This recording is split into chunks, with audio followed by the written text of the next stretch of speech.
Good morning, I am Betaria Pardosi, and on behalf of my incredible team, Sigit Prakoso and Angelina Jill, we are excited to present our work today. We also like to extend our sincere gratitude to Mr. Nugroho Adisasongko for his guidance and instruction on this important topic. Our presentation today is titled Coal and Coal-Bed Methane (CBM) for Archipelagic Power, including coal gasifications (SNG) versus DME.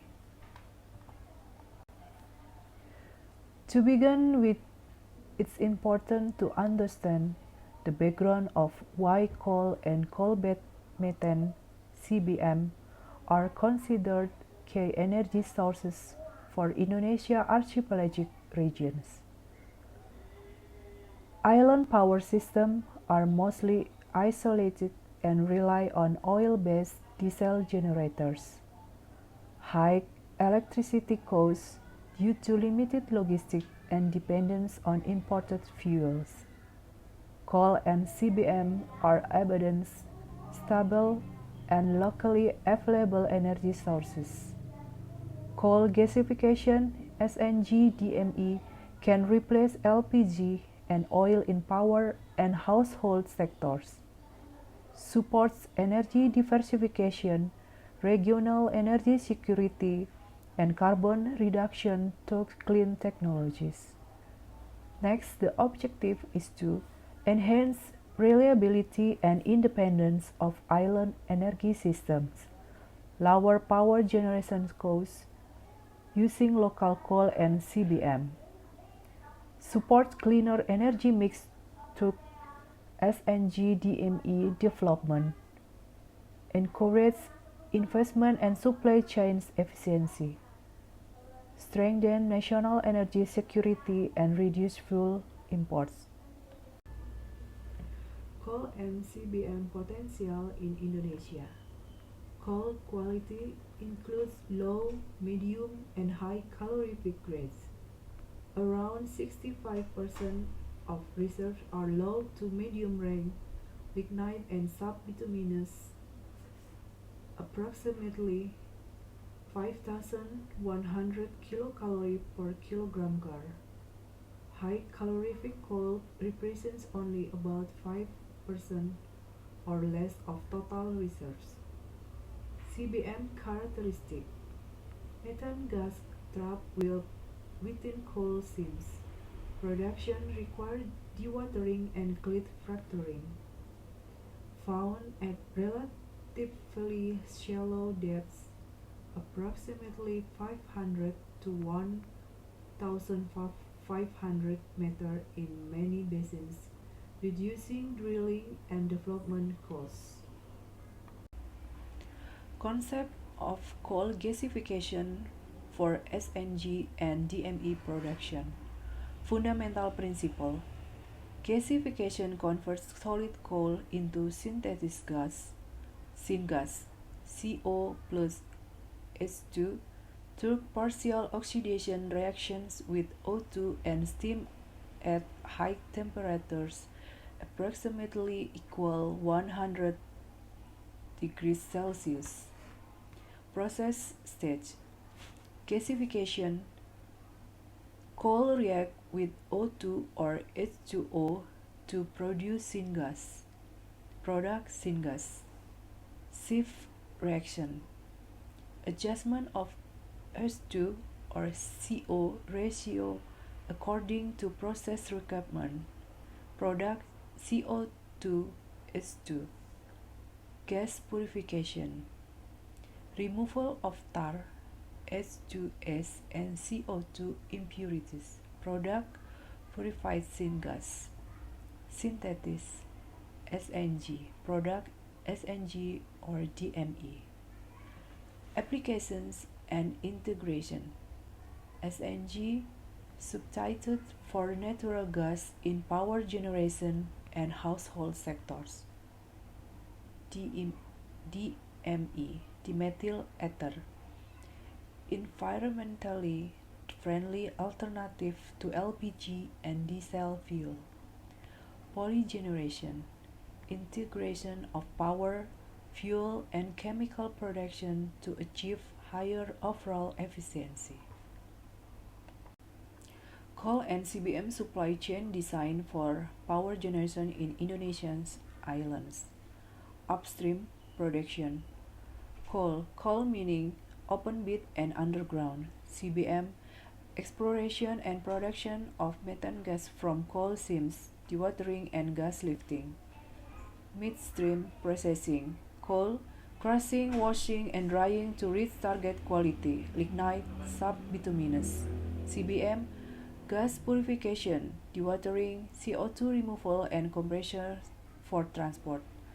Transportation and distribution, delivered by barge, ship, or conveyor to coal power plants or gasification facilities. CBM, transport via pipeline to gas power plants, PLTG or PLTMG or nearby gasification site. Downstream energy conversion, coal used directly in coal power plants or top gasification, SNG or DME. CBM, used as fuel for gas power plants or feedstock for SNG or DME production. Utilization and market integration. Coal, electricity supplied to local, isolated grids for island communities and industries. CBM, gas distributed to power plants, local network, or household sector as DME or LPG substitute. For the next presentation will be continued by my team, Angelina Jill. Thank you. Okay, thank you, Miss Betaria. I will continue our presentation. In this slide, we are comparing two main gasification pathway, synthetic natural gas, or we also call SNG, and dimethyl ether, we also call DME, both derived from coal gasification. Coal gasification is a thermochemical process that converts coal into syngas, a mixture of carbon monoxide, hydrogen, methane, carbon dioxide, and water vapor by reacting coal with controlled amount of oxygen, steam, or air high temperatures. The syngas in the further process into a different end product, in this case SNG and DMA, through distinct chemical conversion pathway. On the right side, you can see a detailed compression table. The main object of SNG production to generate synthetic methane, a substitute for natural gas, while DME aims produce the methyl ether as an alternative to LPG or diesel fuel. In terms of process step, both start from coal gasification, but the downstream reacts differ. SNG involve methanation, where carbon monoxide react with hydrogen to form methane and water. DME, on the other hand, goes through methanol synthesis followed by methanol dehydration to produce DME. Regarding the ideal hydrogen and carbon monoxide ratio, SNG requires around 3:1, while DME synthesis needs 2:1, making SNG slightly more hydrogen intensive. In terms of operating condition, SNG operates at 300 until 400 degrees Celsius and moderate pressures, while DME synthesis takes place at a slightly lower temperature but higher pressure, up to 70 bar. The overall energy efficiency of SNG is slightly higher, between 55 until 65% compared to 50 until 60% for DME. And then for infrastructure, SNG can directly use existing gas pipelines or LNG system, which is an advantage for large-scale and centralized energy networks.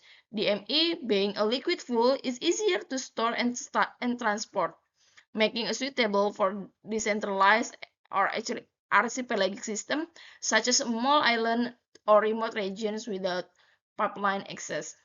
Therefore, SNG is more suitable for power generation and industrial application, while DME is ideal for household fuel, small genset, and marine energy system. From environmental point, for SNG emits slightly more carbon dioxide due to exothermic methanation process, while DME burn cleaner than LPG or diesel. Lastly, in terms of process complexity, SNG production is simpler with a single methanation stage, whereas DME requires two stages, methanol synthesis and dehydration, making it more complex. To conclude this slide, this comparison shows that SND is more efficient and fits centralized energy system, whereas DME offers cleaner consumption and flexibility for archipelagic distribution. In short, SNG large-scale industrial power, while DME empowered decentralized and sustainable energy access across Indonesian island. Now let's move on the water and oxygen requirements in the SNG and DME gasification process. Water plays a critical role in gasification not only as reactant in the stream reforming but also for process cooling and gas cleaning. However, the level of consumption varies between SNG and DME pathway. SNG production requires more water, mainly due to the steam reforming step, where steam reacts to the carbon to generate hydrogen for methanation. This process also demands significant cooling water to control temperature and purify the gas stream. However, the SNG uses less oxygen since the process operates under relatively lower oxidation conditions. The trade-off is that carbon dioxide emissions are higher as the methanation process releases carbon dioxide alongside methane formation. In contrast, DME synthesis involves moderate water use. Water here is mostly generated as a byproduct rather than a major input during methanol synthesis and dehydration reaction. On the other hand, oxygen demand is higher because the gasification feed needs more partial oxygen to achieve the proper hydrogen carbon monoxide ratio for DME formation. As a result, carbon dioxide emission per energy unit are lower, making DME production more environmentally efficient. So, to summarize this slide, SNG is more water intensive and emits more carbon dioxide, while DME is less water dependent and produce cleaner output with higher oxygen use. This comparison highlights how research management, particularly water availability, can influence technology selection, especially for countries like Indonesia, where both energy security and sustainability are key priorities. Okay, now let's take a look at how SNG and DME can be integrated into Indonesia's domestic energy market. Both pathways start from same research-based coal or coal-based methane, which is first converted into syngas through the gasification process. From here, the pathway differs depending on the end product and distribution system. For SNG, the syngas undergoes methanation, producing synthetic methane, which can be purified and distributed using existing gas infrastructure, such as a pipeline, CNG, or mini LNG system. This makes SNG particularly suitable for centralized power generation like PLTG or PLTMG, and for industrial users that already depend on natural gas, including fertilizer, ceramic, and petrochemical sectors. Geographically, SNG fits well in major islands like Java, Sumatra, Kalimantan, where gas networks already exist or can be expanded economically. For DME, the second route transforms syngas first into methanol and then through dehydration into DME, a clean burning liquid fuel. Unlike SNG, DME doesn't really pipeline, instead it uses LPG like like distribution system, including storage tank, cylinders, or small transport vessel, making it easier to distribute to households, small industry, and remote communities. Therefore, DME is more suited for outer smaller island or off-grid regions where extending pipeline infrastructure would not be economically feasible. So, in summary, in this slide, SNG support Indonesian large-scale centralized energy demand, while DME complements decentralized and remote energy access. Together, both pathways create a balanced and flexible energy strategy, maximizing coal utilization while enhancing energy security and regional equity across the Indonesian archipelago. Next, okay, I will explain about basic economy framework. Basic economy framework used to evaluate whether a coal gasification project such as SNG or DME can be financially feasible. The goal is to estimate how much money is required to build a facility, which we call CAPEX or capital expenditure, and how much it costs to operate it every year, known as OPEX or operational expenditure. Let's go through the main step. Step 1, define project capacity. First, we determine the scale of production, for example, 100 mm SCVD SNG for 500 tons of DME per day. The size of the plant will strongly influence both CAPEX and OPEX. And then step 2, estimate CAPEX. CAPEX represents the initial investment cost, including the gasifier, reactor, compressor, utilities, civil works, and engineering. Usually, a contingency cost of 5 until 15% is also added to account for uncertainties. Simply put, CAPEX is the money needed to build the plant. Step 3, estimate OPEX. OPEX covers annual operating, such as feedstock, like coal or BBM, water, oxygen, electricity, labor, and maintenance. Is typically range between 3 until 6% of total CAPEX per year. OPEX represent the money needed to keep the plant running. Step 4 until 6 is about revenue, cash flow, and financial indicator. After estimating costs, we calculate the revenue from product sales. For example, DMA sold at 600 USD per ton with an annual output of 180,000 tons, giving around 108 million USD per year in sales. Then, by subtracting OPEX from revenue, we get the annual cash flow. From there, we can evaluate financial indicators such as IRR or internal rate of return, typically around 12 until 15% showing project profitability, payback period, or how long it takes to recover investment, usually 6 to 8 years for DME plans. These indicators help determine whether the project economically viable before moving into detailed financial modeling. And then the last step is sensitivity analysis. Finally, we conduct sensitivity analysis, testing how change in key parameters such as coal price, product price, or CAPEX affect profitability. This ensures the project remains resilient under different economic conditions. So, in short, CAPEX determines how expensive it is to build, while OPEX determines how profitable is it to run. Both are fundamental to understanding whether SNG or DME gasification project are financially sustainability for are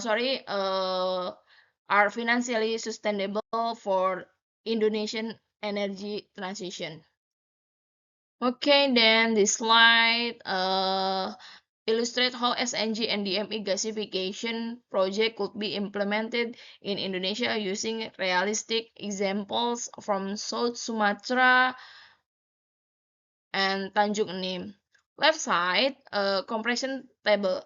On the left, we compare two representative projects, a coal to SNG project located in South Sumatra and a coal to DME project in Tanjung Enim, also South Sumatra.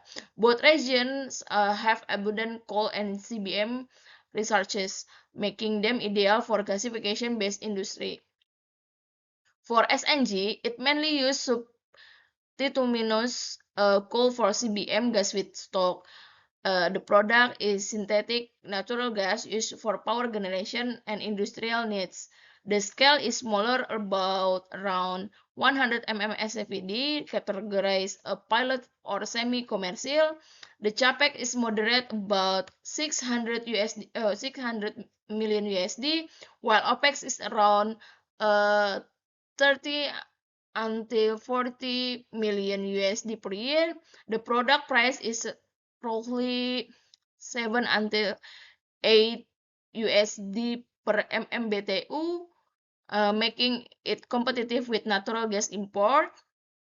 And then the potential revenue is estimated about 200 million USD annually, with ERR between 10 until 14% depending on feedstock cost. Integration wise, SNG can be delivered through existing gas pipelines such as PLN's network for power plants. Government support focused on energy diversification and the utilization of CBM resource. Next, for DME, so we can look for DME. DME production use low-rank coal around 3 to 4 million tons per year. It produced DME to replace imported LPG for household use. The project is much larger, producing 1.4 million tons of DME annually.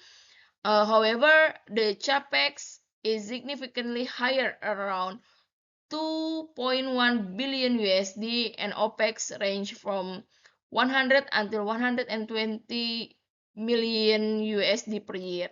The target selling price is 600 USD per ton, designed to be cheaper than LPG.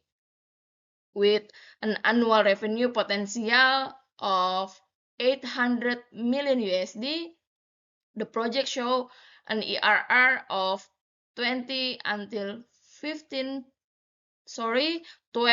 until 15%, especially with strong government fiscal incentive and offtake guarantees through Pertamina. DME is distributed through LPG-like infrastructure such as storage tank and cylinders. This project aligns with Indonesian LPG substitution program, improving energy independence and reducing import dependency. And then the right side, interpretation and summary. On the right, we see the interpretation and summary table. SNG projects are more suitable for centralized power generation and industrial user, especially in major islands like Java, Sumatra, and Kalimantan, where gas infrastructure already exists. DME project, in contrast, are more suitable in domestic fuel substitution, particularly in household energy. This project typically receive policy incentive, such as tax breaks and government price guarantees. The main challenge for both types is high capex, but without abundant low-rank coal reserve policy support, both SNG and DME can become economically viable in the long term. Okay, and then the next presentation will be continued by Mr. Sigit Prakoso.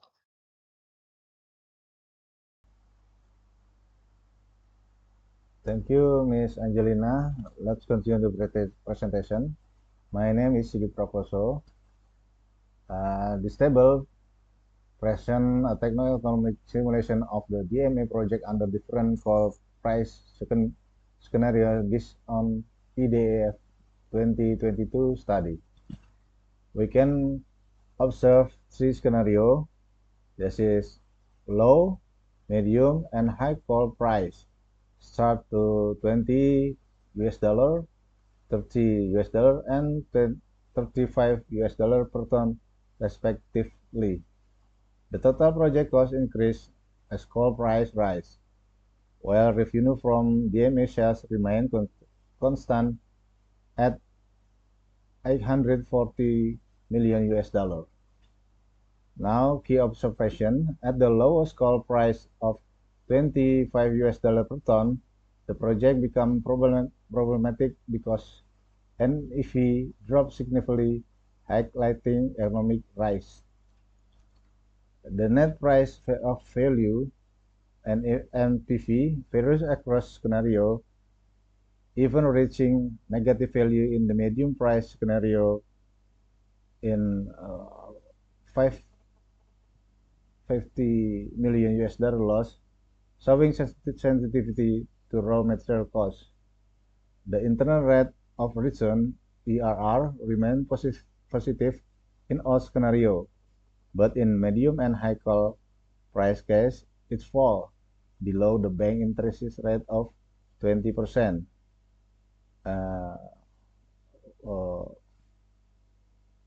indicating that financing might not be attractive. This table clearly demonstrates how coal price fluctuation and production costs critically affect the economic feasibility of the DMA project. Now, the factor affecting project feasibility. A. Coal price. When coal prices are low, the project becomes more feasible because production costs are cheaper. However, if coal price rise significantly, it reduces the production profitability since coal the main raw material of gasification. B. Carbon price. The introduction of carbon tax or emission cost policies can increase the project operational expenses. This in return affect the overall economic feasibility of the DMA project. Therefore, managing emission efficiently is crucial to maintain competitiveness. LPG price. If LPG price increase, DMA become more attractive alternative fuel because it can offer cost saving. However, if DMA production efficiency does not improve, higher production costs may still limit in competitiveness against LPG. Sensitivity to energy pricing policy. Government policies also play a major role. For example, removing LPG subsidies would make DMA more competitive in the market, but it could also increase the cost of living for customers. On the other hand, carbon tax experimentation or incentive for carbon capture, utilization, and storage (CCUS) can improve project feasibility by lowering emission-related costs. LPG, fuel substitution, and national economic impact. All right.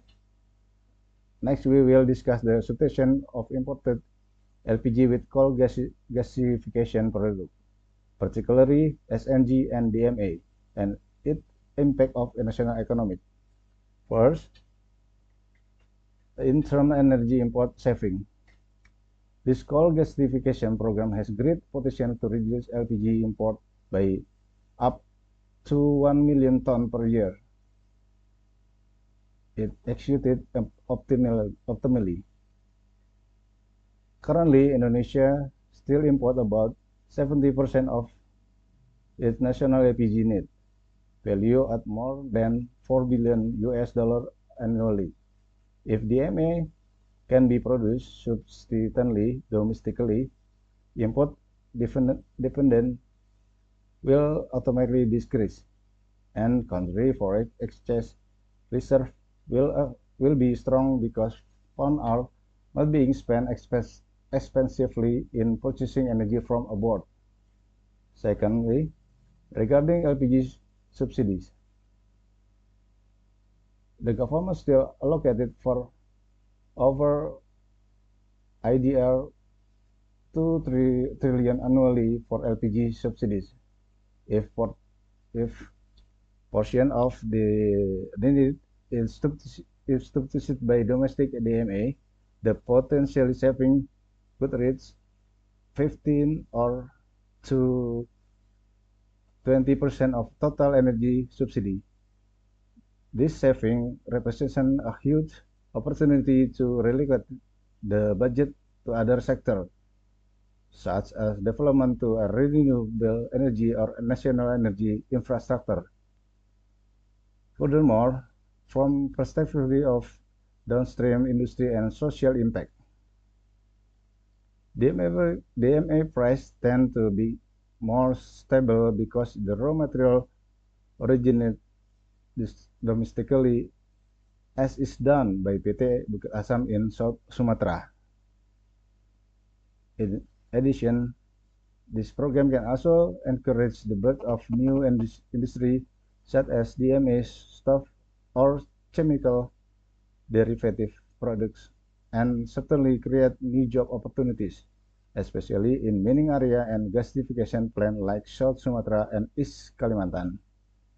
Overall, the substitution of LPG with DMA does not just reduce import, but also help stabilize household energy price, open up new economic opportunities, and strengthen national energy relations. Therefore, it is not merely an industry project, but also a strategic step toward Indonesia's future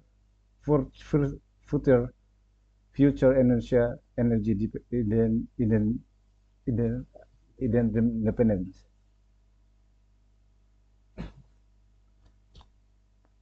Environment and social aspect. All right, in this section we will discuss the environmental and social aspect of the coal gasification project, particularly in context of DMA production in Indonesia. We will look at three main perspectives in the impact of national carbon emission, potentially employment and regional development, as well as environmental risk and mitigation measures. First, regarding the impact on national carbon emission. In general, the coal gasification process generate relative high CO2 emission start from around 2.6 to 3.1 ton of CO2 for every ton of DMA produced, depending on the technology used. Without the carbon capture and storage or CSS system, the emission intensity for this process can increase by 20 up to 25% compared to imported LPG. However, if the project combined with more advanced technologies such as integrated gasification combined cycle or EGCC, power generation and CO2 utilization for industrial purpose or CCUS, total emission can be reduced by up to 40%. This is crucial because Indonesia government target is 31.89% reduction in emission by 2030. So gasification project must be aligned with national decarbonization strategy. Second, from the perspective of local employment potential and regional development. An example can be seen in the DMA project in Tanjung Enim by PT Bukit Asam, which projected to create around 12,000 direct and indirect jobs. In addition to generating employment, investment in the gasification sector will be also drive the development of supporting infrastructure such as road, electricity, and clean water network in many regions, especially in South Sumatra, and East Kalimantan. This coal downstream program is part of broader green economic transformation in coal products areas, which also help promote equitable regional development. Furthermore, local SMA have great opportunities to participate in project supply chain, from construction and logistics to industrial service, thereby amplifying the positive economic impact at the local level. Third, regarding environmental risks and their mitigation. The main environmental risk of gasification projects include high water consumption, reaching 5 to 8 or 5 to 6 cubic meters per ton of product, and potential of groundwater contaminating from process waste. To add this issue, PT Bukit Asam has developed a water recycling and zero liquid discharge system, meaning all wastewater is treated and reused to prevent environmental pollution. Meanwhile, while as at the bottom and fly ash and bottom ash, the solid combustion residues are reposted as raw material for cement and construction material, minimizing solid waste generation. Of course, for all this to be effectively implemented, strict environment impact assessment (AMDAL) and public transparency are essential, ensuring that communities can participate in monitoring and graduating in the gasification project operate suitably and responsibly. Conclusion and recommendation. To conclude this presentation, I will present the key takeaway and several recommendations for it can guide for future development. First, from technical and economic perspective, the study showed that coal gasification into DMA offers high energy efficiency, but is not also quite intensive in water use and CO2 emission. In addition, coal bed methane (CBM) holds significant potential in regions such as Sumatra and Kalimantan as complementary energy source to support the national energy mix. Economically, the EME project in Tanjung Enim has internal rate return or IRR of around 8 to 10%, indicating that still requires policy support in pricing and subsidies to more competitive. However, from national benefit standpoint, substituting imported LPG by up to 1 million tons per year could generate foreign exchange savings of approximately 9 to trillion annually. Furthermore, the global trend is shifting toward synthetic fuel as part of energy transition toward a low carbon future. Second, regarding the best option, DMA as an LPG substitute. DMA has practical advantage as it can be blended with LPG up to 20% without requiring modification to household application. Moreover, since it is liquid form, DMA is much easier to distribute across Indonesia archipelago compared to SNG, which is just use. Economically, DMA project will become more viable if there are adjustments in LPG pricing and provision carbon intensive. However, lessons must be learned from previous project delay, such as Air Product DMA project in 2024, which highlight in importance of consistent fiscal policy and domestic market guaranteed to ensure long-term sustainability. So from the standpoint of research, direction, and policy implementation, moving forward, there need to be integration between gasification technology and CCUS system to reduce national carbon emission. Future research and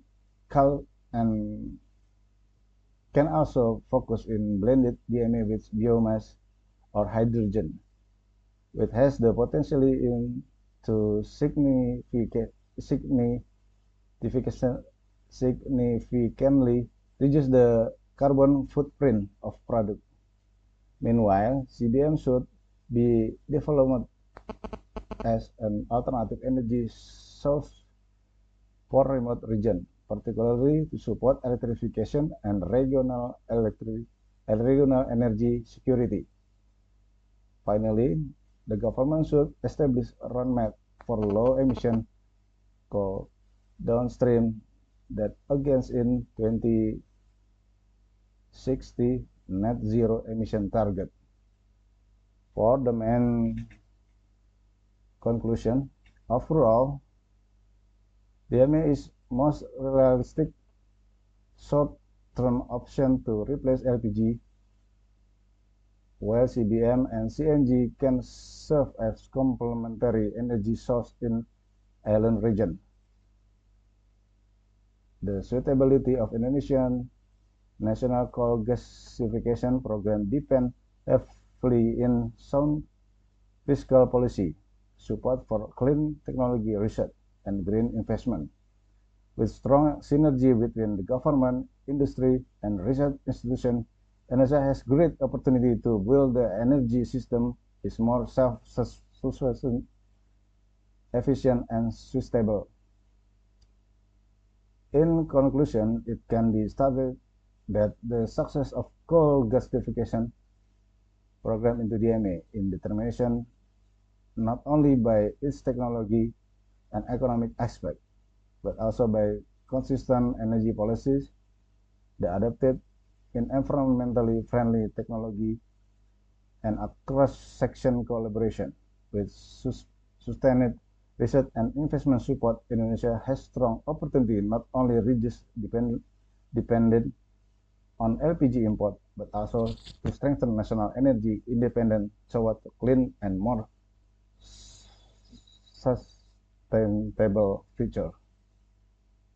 Thank you very much.